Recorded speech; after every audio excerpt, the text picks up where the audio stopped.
Я вот в этом доме живу, очень плохо. Так, надо вставать очень рано умыться, потому что в 8 часов воды нет. Все. Вот. И вечером дадут, может быть, часов в 9 тоже помыться. И вот такая жизнь сейчас, очень плохо. Как дальше мы будем?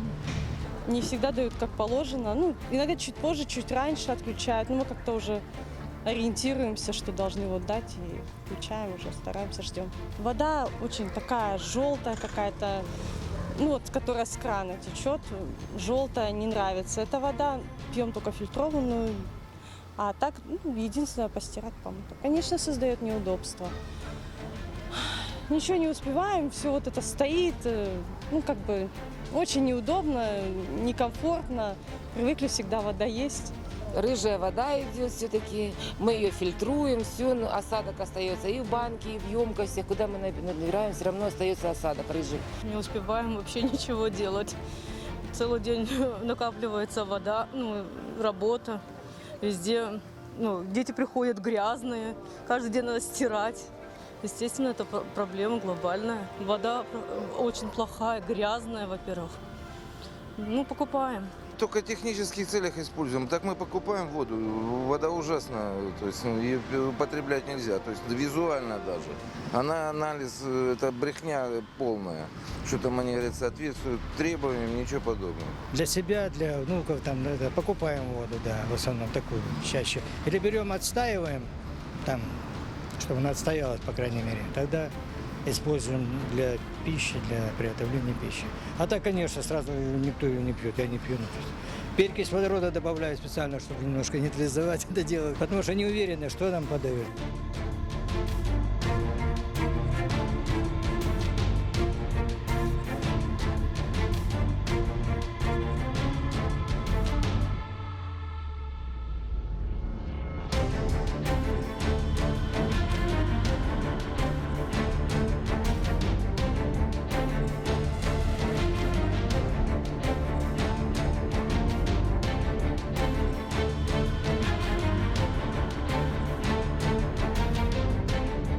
Нет, я не доверяю емкости в этих бочках.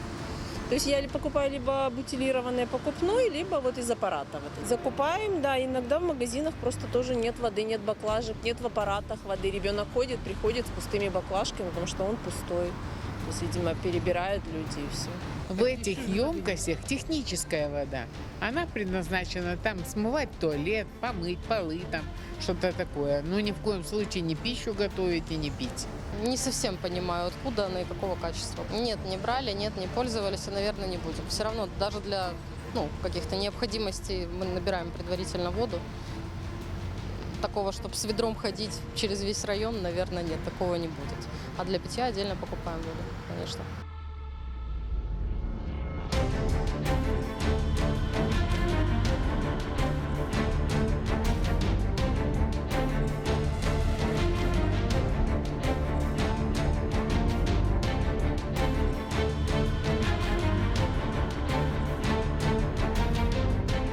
Никакой экономии, по большому счету, нет. Мы же набираем баклажки, мы набираем, там, не знаю, казаны, тазики. Вот, допустим, у меня семья, у меня 4 человека. Ну, я же, если бы я одна жила, возможно, это была бы какая-то экономия. А если все дома в выходной день? Кто-то, может быть, численность семьи может быть больше. Все равно ванну набирает человек. Сколько, потом выливает ее. Это же не какая-то экономия. Я не скажу, что это экономия. Никакой экономии нет.